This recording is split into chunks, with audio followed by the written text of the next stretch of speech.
All right, Stochastic, here we go. It's your old pal EMac coming to you on a Sunday. It's not really Sunday morning. I guess it's almost Sunday afternoon, Matt. I've let's see, had the HVAC repair guys here. I've written an article. I had a little bit of a nap. It's been a busy day already, and now we've got baseball. Good times ahead. Yeah, fun times. Happy to be with you again. Fun slate to talk about, as you were saying before. We got some weather spots all over, it seems. Yeah, things have developed a little more quickly than were initially anticipated with that 7 or 8 o'clock forecast. You guys know where you can always find the weather, many places out there for DFS weather. Key things you want to know today, because pitching is going to be the risky stuff in Philadelphia. It does look like there's going to be afternoon rain, but it looks more like 3:30, 4 o'clock. Even if that pushes forward by an hour, we still should have Ranger Suarez with most of his start in. So I think that's going to be okay. There's definitely going to be some rain in Boston. That looks like it could cause a delay. It's just storms passing through. The Philly could actually end up ending the game when it gets there. But again, that looks like the heavier stuff is coming in after 4 o'clock. So I think we'll be okay from those spots. But we want to call that out because we've seen, how many times this year have we already seen postponements, yet no rain at the actual places, or what we thought were just going to be pop-up showers or whatever, and then, destroying games. Mother Nature has she has the final say what's going to happen here. So that's where we are. Yes, Kenny, HVAC people in Florida must be rich. Sunday stopped working. It gets real hot real quick. You can see I have the fan above me here. That doesn't help. Yeah, and we just put this unit in last fall, but apparently here's the thing. I never had to deal with this in Virginia, and then in Washington we didn't have air conditioning in Seattle. But you have to put vinegar in your drain lines once a month to help reduce the buildup. And so we've been doing that, but it still seems to be causing some issues. So I didn't want to go poking around there, but I watched how they fixed it. So I may chance it myself next time. We'll see. Or at least not paying weekend rates, which are like triple. So, but when it's hot and you need to be cool, that's what it is. Yeah, $387. I'm just not happy about that. But the air conditioning is on. All right, Matt, let's talk a little baseball here. I do want to remind everybody that we are presented by Pick Six today.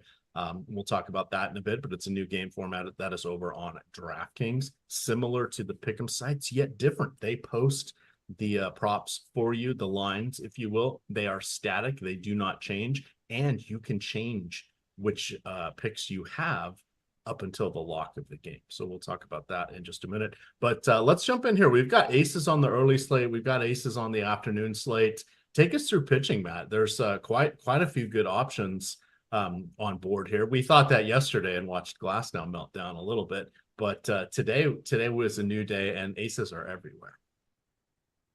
Aces aplenty today for sure on both slates. For the main slate, I think it's, clearly starts with Garrett Crochet, top arm on the slate, top matchup.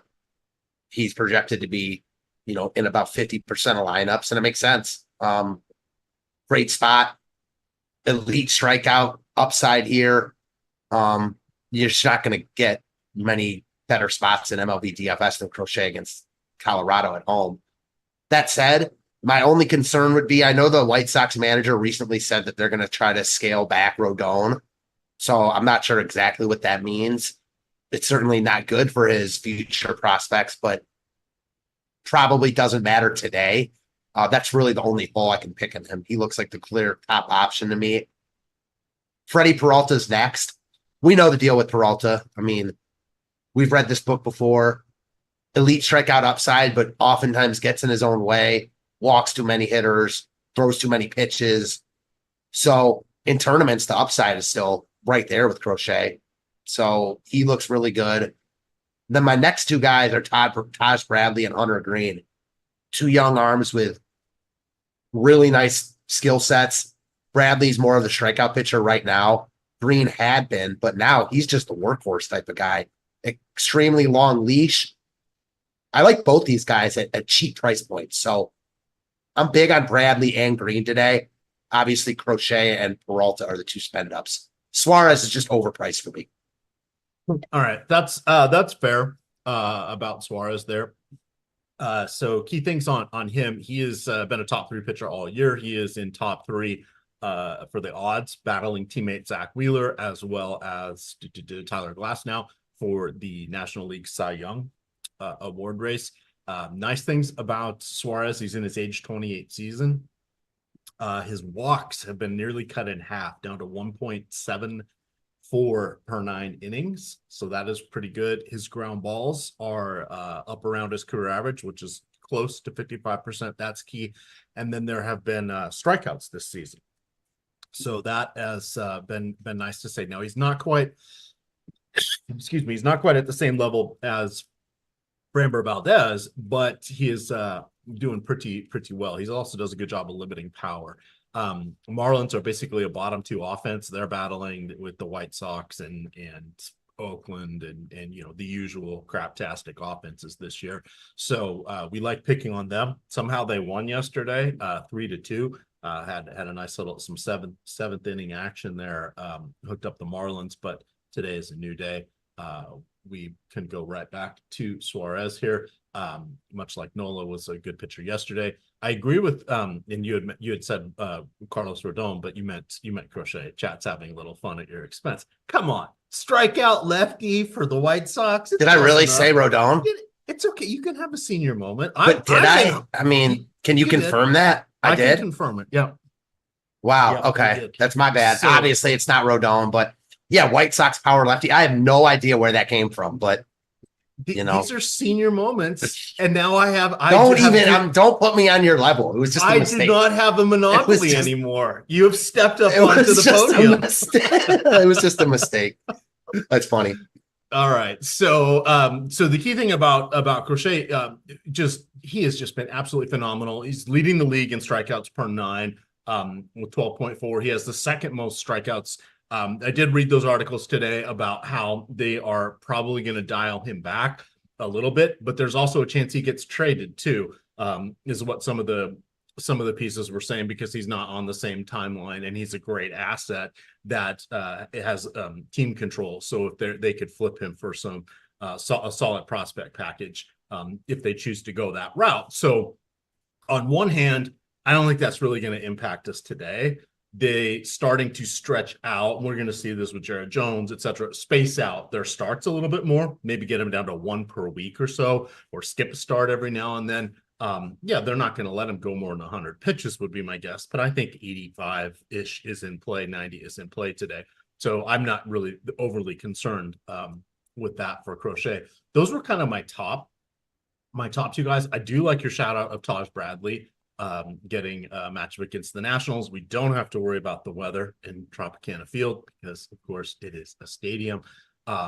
We have a little bit of weather in New York. That was the one I didn't mention, but it looks like, again, that's probably just going to be a delay. And I don't think it's really going to be a postponement issue. So, and then tonight's game, Baltimore is hosting Texas. That has a potential of being postponed. We'll have to see what they do. It's Sunday Night Baseball, not going to impact us for our slates, but it's always good to know that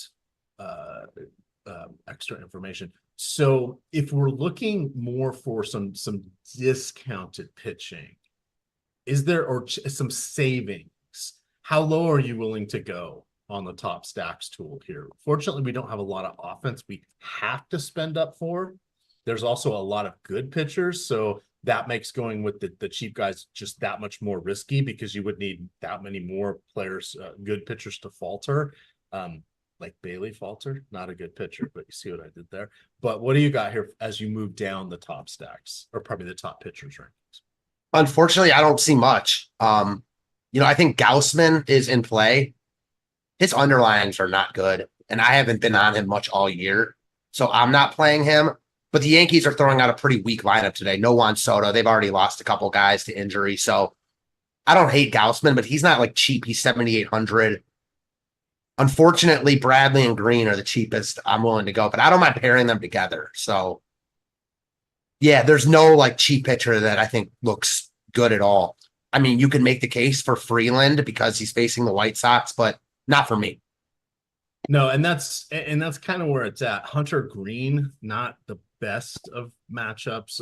I love Hunter Green here, but he's not cheap. Yeah, he's not cheap. Weather is very good for hitting. Lance Lynn on the cheaper side, but I'm going to talk about the Reds when we get to stacking. Seth Lugo, maybe, but not cheap again. And now we're down to Luis Severino, Yanni Chirinos.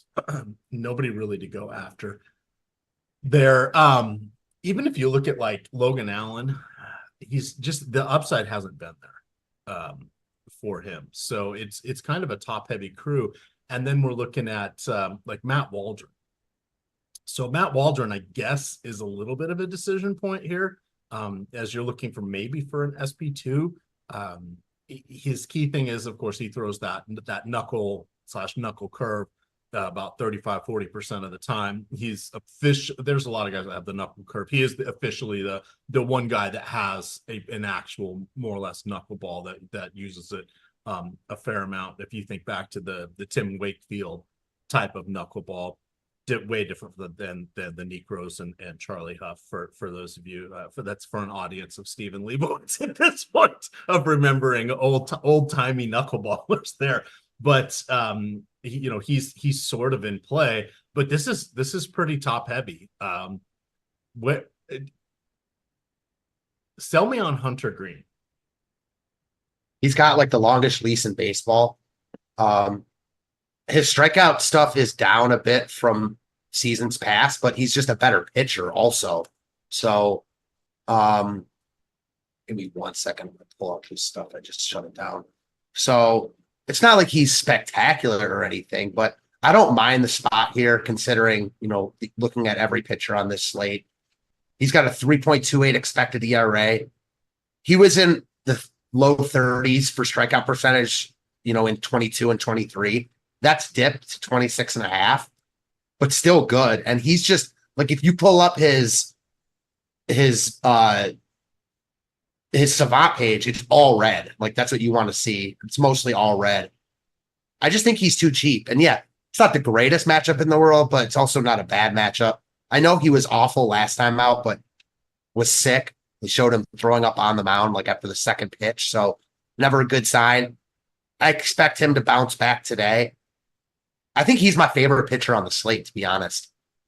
Was it an illness or what? Why was he sick in that last one? I remember seeing it. Of course, we saw it all over the internet, but or Twitter, but I don't remember why.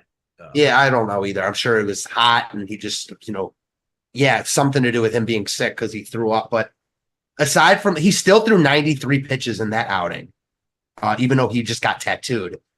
In the 6 outings before that, I'll read you off his pitch counts: 106, 105, 111, 111, 107, 105. Like, you don't get that many other places. Nolan Ryan is not walking through that door. No, he's not. Overhydrated, heat related. Yeah, sure. So there we go.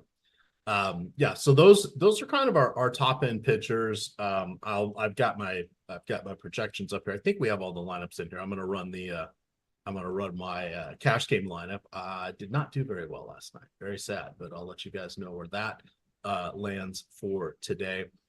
Because that, again, I mentioned is something I'm trying to get back into now that there are less sports going on. I don't have to do the baseball, or I don't have to compete with NBA, NHL, etc. There is NASCAR today. We do have the stochastic sims for NASCAR, so important to remember on that one. But just quickly, I want to remind everybody about the Pick Six. So that is DraftKings' newest game format. Essentially, it's a peer-to-peer game. So think of it like a tournament, but you're picking your between 2 and 6 props. The props are posted early. They usually will stay away from injured players, etc., but they'll post them early. And then once the first game locks, the whole contest locks. but the props don't lock until their individual games locks. So there's a lot of strategy. And Eric Lindquist explains this the best. You will get him and Greg Monday through Friday weekdays here for MLB Live Before Lock. He does a good job of explaining it. He is very successful at it. This isn't in every state. I don't have it in Florida yet, but essentially what you are doing is you're trying to find leverage against the field. So you're getting a lot of props here. A lot of them are getting like the 55 to 60% likelihood of hitting. People want to gravitate towards those. And, instead of taking the opposite side, you take that opposite side and it fails. You're getting points, and two, tons of the field are not. So there's just crazy leverage that can be had across the field. But this is their new format. The deal they have is the first day you play your first set of picks, they will make you whole up to $200. So what that means is if you play $200, you win 100 back, they'll give you another 100 to cap it up to 200. You play $50, you win 10 back, they'll give you 40. They'll make you whole to 50. So that's just on only your first slate playing on pick six there, but that is a good one. So you might want to think about your strategy before you jump in, because you only get one shot at that bonus there. All right, so we talked about the good pitchers. Let's talk about some of the good hitters here.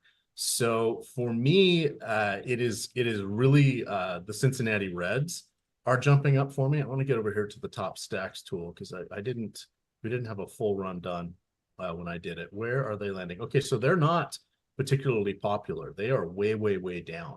So that is good. Reasons randomly enough, I've heard a bunch about them in the industry this morning. Really? I don't think I don't take that as they're going to be popular, but I think people I don't know, weirdly enough, I think people are, maybe more talking about playing them and actually won't play them, if that makes sense. Which is fair. So key things about Lance Lynn, still getting it done at age 37. He does most of his best work against inferior opponents. That's not the case with the Reds, right? The Reds are actually pretty good offense. Yes, they have an amazing home ballpark, but unlike the Colorado Rockies, they actually can perform on the road. So that's very, very helpful. And then with Lynn, I was surprised, and then I remembered, Lynn has been in the American League for a long time. So even though he was kind of with the Dodgers last year and then he's with St. Louis now, he spent the better part of the last 7 seasons in the American League. So the Reds haven't really seen him. Collectively, they had about 50 or 60 at-bats against him. So those are little things in his favor. One thing that I was hoping would go overlooked is that Lynn has allowed 18 runs. So not all of them were earned. He had like 4 or 5 starts ago, he had like 4 unearned runs, but 18 runs. So we're gonna hold those against him in his last 24 and a third innings, and he's allowing 1.4 base runners per inning. So he has allowed just 3 home runs in that start, and he's still striking out nearly 1 per inning. But we've got the weather in our favor. We've got a lot of power in this Cincinnati lineup. And it does travel with them. I really, really like Cincinnati. So I'm hoping the top stacks tool is correct here, and that this is just one of those we're gonna hear about them. But as you said, maybe people don't get there. That would make your old pal very, very happy if that's the case. I'm hoping people go to Philadelphia. I liked Philadelphia as well, but I was trying to figure out ways to be different than the Phillies today. So tell me a little bit about the Reds here. I like the Reds, but they don't really stand out to me. The top stack tool doesn't really like them. I think they're fine as a contrarian play with upside. They have big stolen base equity, power, especially at the top of their lineup. So I understand the Reds. There's another team not getting love that I like a lot, though, and that's Boston. So yesterday, when we did this show, one team was standing out in the tools. San Diego. Who went off yesterday? San Diego. Today, it's Boston. I mean, Waldron's been really good this year.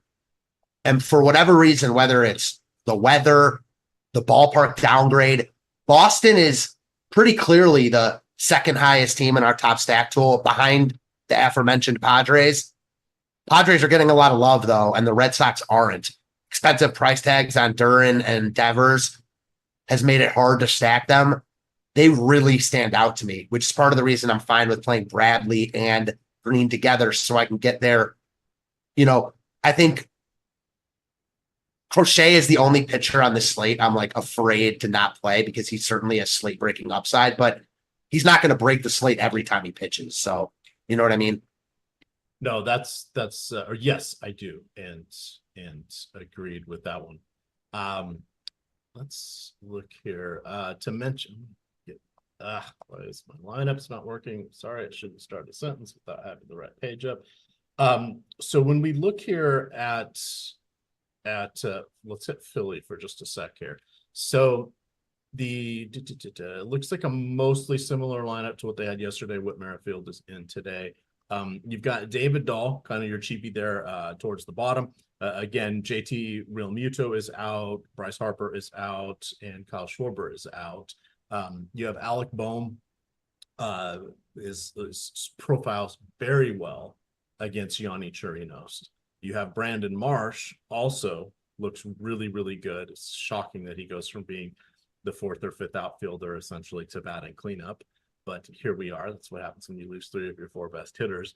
And then you've got Cody Clemens, very small sample size, very, very small sample size, but he does have power in lefty righty matchups. Chirinos survives. Remember, he was the guy that was part of Tampa Bay when they went to that opener and bulk relief guy. I can't think of who the other guy was, but Chirinos was one of the reasons they popularized it. It was a guy somehow. Ryan Yarbrough. Yeah, I was going to say somehow there was a Boston connection. Ryan, Yarbrough there, not to be confused with Cale Yarborough from way back in the day. I don't think anyone's confusing them. No one's going to get that. No, we're not going to talk a lot. But you know what's hilarious about Winston Cup racing? That's what they used to call the NASCAR. I never connected when I was a kid that it was like Winston cigarettes. I just thought it was like somebody's name, the Winston Cup. So, how they get you. Then I was like, oh, why are they calling it the Nextel Cup? I thought this was named after. No. It's a sponsor. Anyway, back to present day. So those guys are pretty strong. Nick Castellanos, always in play. Bryson Stott leading off. So we like this. We got great hitting weather going against a marginal at best pitcher. And then there is some risk of precipitation later in the game, but I think enough of this will get in that I'm okay with that because I'm hoping the production's going to happen early against Chirinos. Did not see it yesterday. The Phillies did get 2 runs off Roddery Munoz, but those were the only 2 runs they had all game. And I forget who hit the home run yesterday, but I remember it was the first of the season for them. So it was not a good day. Stubbs, yeah, it was not a good day to have lots and lots of Phillies in your lineup. So I will try to financially recover from that today. Duck Dubs, you win. I'm going in the Wayback Machine today. Yes, I definitely am today. So there's kind of our 3. We'll throw Boston in there as well. Where do you want to branch off from that?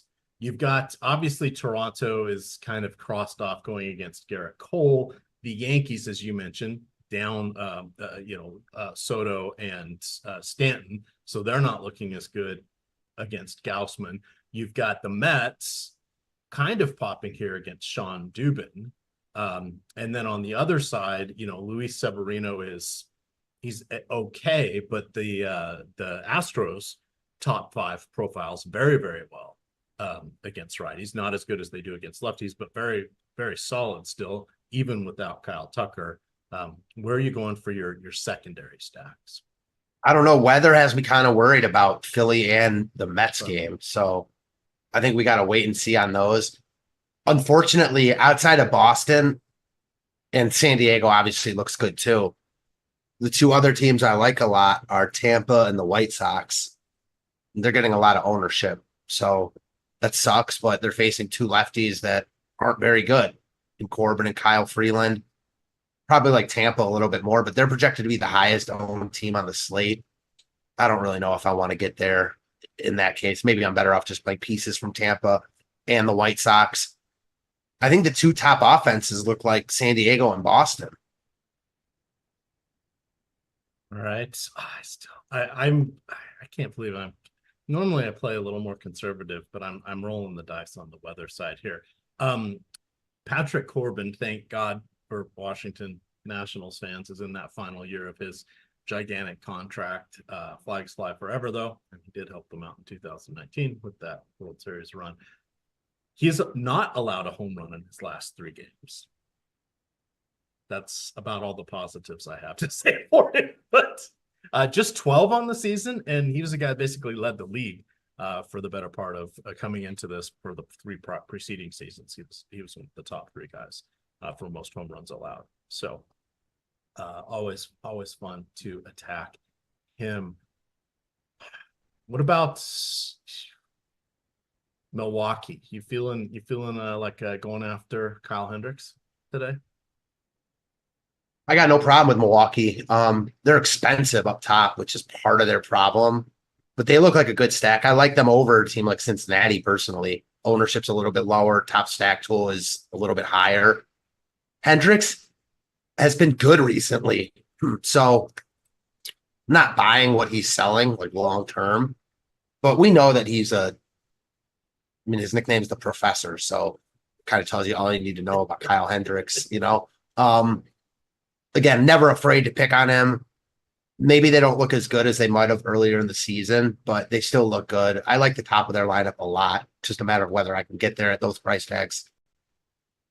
And then last offense I want to touch on for the early slate here, your Cleveland Guardians going against Seth Lugo. I mean, why not have a career year when you're 34? Why not spend half a decade as a reliever and then return to the starting rotation? He started for the Padres last year. 3.6 ERA last year, 2.3 this year. He's 3rd in the league. That is kind of wild. Not really letting anybody get on base. He's allowing about 1 base runner per inning. And the strikeouts are actually not bad here. They're not great, but it's close to 8 per 9 innings. That's not awful, but I don't know what to do here because as you look on the profiles of the Guardians, their top 4 looks really, really good here. I'm setting aside Johnsky Noel only because he only has just a handful of plate appearances, so he's batting 5th today. Have you seen him though? I have not. He is a monster of a human, massive power. He homered again yesterday. He is a massive human. So should we go here? I think they look interesting. I respect Lugo, but I also am fully cognizant that he's pitching over his head. He's getting lucky. His underlying suggests that. I think I respect him enough where I still don't have Cleveland as like one of my top stacks, but they look good and they're not getting ownership. I think we're showing them as, projected to be about 6% owned. Noel himself is pulling a lot of ownership. So that's bringing up the totality of the stack. I think as a stack, they're not going to be very highly owned. And yeah, I mean, you look at them in a team like Tampa, basically the same top stack percentage, and Tampa's getting double the ownership. It's just a pricing thing with Tampa. I get it, but teams like Cleveland, the Royals are also getting low, but Cleveland, the Brewers, who you just asked me about. And I'll say this, like you poo-pooed on Toronto. I think that might be a mistake. I'm not saying they're the top stack on the board, but Garrett Cole has not been good since he's come back. He pushed off surgery, similar to what Tristan McKenzie has done. His velocity is down. He didn't strike anyone out in his last start. Toronto has actually been decent lately, good lately. I mean, Guerrero's on fire right now. I don't think Toronto is a bad stack at all. All right, let's do a little look at their last 30 days. Yeah, Vladdy Daddy, last 93 plate appearances, 370 WOBA, 256 ISO against righties. You've got Spencer Horowitz doing well. Dalton Varsho, when he connects, he's getting extra base hits. When he connects, he's striking out like it's his job, though. Okay, all right. I'm not totally against it. There. Let's see. Relaxed Carl is having himself a day. So thoughts and prayers to you, sir. We'll just leave it at that. Thoughts and prayers. Home runs for the early, or for our main slate here. Let's do 2. All right, I'm gonna go with Jackson Merrill. Okay, feels like he's hitting home runs a lot lately. He is, and I'm gonna go with another guy from this game, Wilyer Abreu.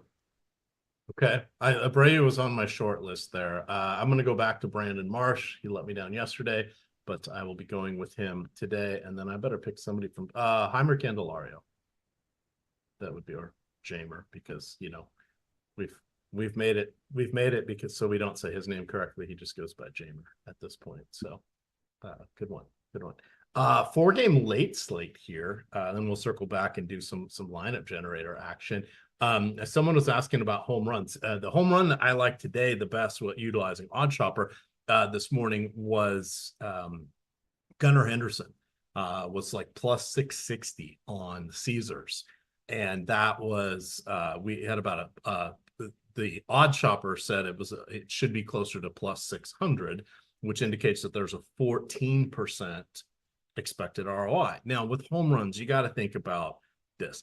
They're fickle. Trying to predict them is very, very hard. This is a lefty-lefty matchup. He does have, I think he has 5 home runs against lefties this year. He's got a couple triples. He's got a couple doubles as well. He leads the Baltimore Orioles with home runs.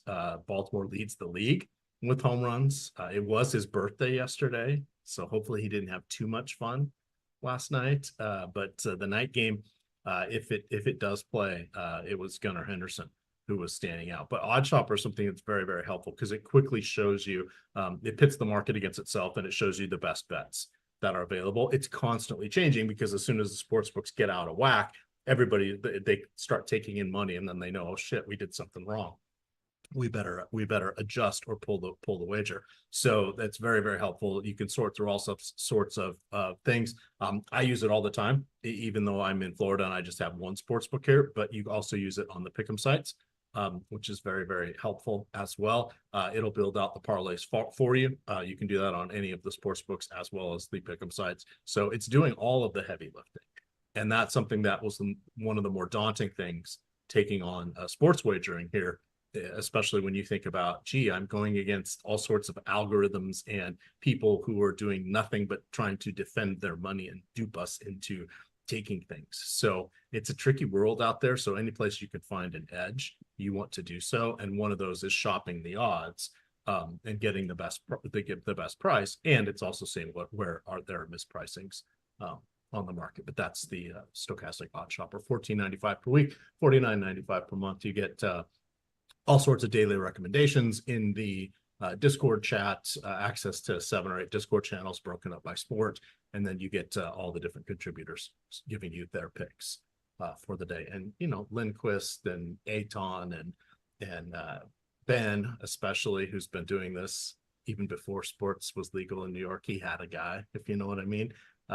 They're good at this, so follow their lead. Let's move on to our afternoon slate. 4 games today, much better than what was it, like 2 games last time. So we have 4 games here. Key things to look at. You have James Paxton, who, what is this, like start number, I forget, 175 or something for his career, despite being in the league literally forever. The Big Maple always getting hurt, but he is going against the Giants. He's kind of on our short list. We go to the Pacific Northwest to get Joe Ryan and Luis Castillo squaring off. It's going to be cool this afternoon in Seattle in the 70s. T-Mobile Park, good for pitchers. This game has a 7 projected run total, a tick over 7. So that's a good source for pitchers. I like Brandon Fatty Fat. But I know that's not how you pronounce it, but I like to say Brandon Fatty Fat because it's fun. Brandon fought the law, and the law did not actually win. So he is going against Oakland today. He looks good. You get a nice discount for him on FanDuel. Not as much on DraftKings and Yahoo as compared to Castillo. You still get a discount over Ryan, but I'm liking Brandon Fott in this matchup. The Athletics, I've run out of ways to say they're bad. So I keep trying to find new and original ways to do this. And the way I've done it is I go back and I count how many games I go back. So I went back 27 games. And in 22 of their last 27 games, they've scored 3 or less runs. Think about that, Matt. In 80% of their last 27 games, they have not reached that 4th run. That is crazy. That is just, their offense is, they're top 10 in home runs, and that's about it. They're number 2 in strikeouts. They don't make any other contact or really get any other extra base hits. Nobody's on base. When they do get their extra base hits, they're a disaster. So I like Brandon Pfaadt. What is your read on the pitchers today for that? I like Brandon Pfaadt too. Another a loaded slate with really good pitchers up top. I think both pitchers in the Seattle game obviously look really good here. That should be a pitcher's duel. Pfaadt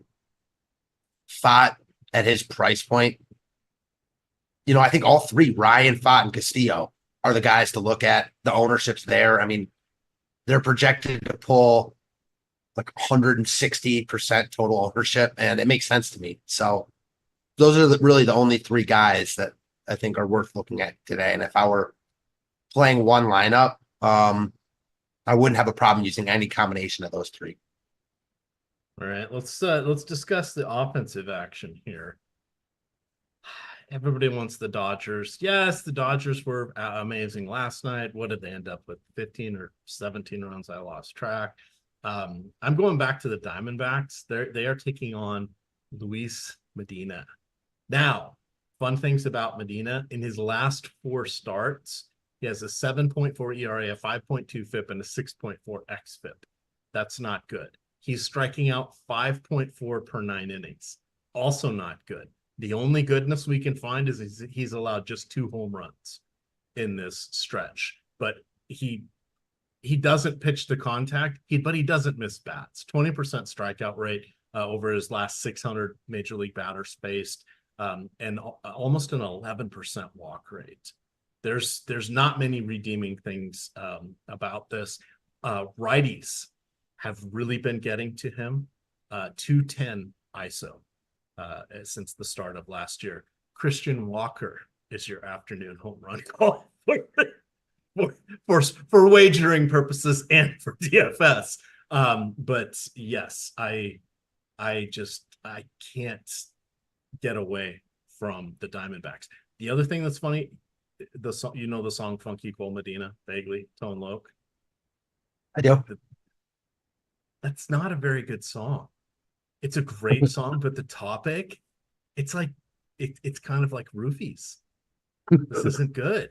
I was trying to work some lyrics into it, and I was like, I don't know if I want to reference this song. It's not aged well. So, but Tone Loc, funny guy.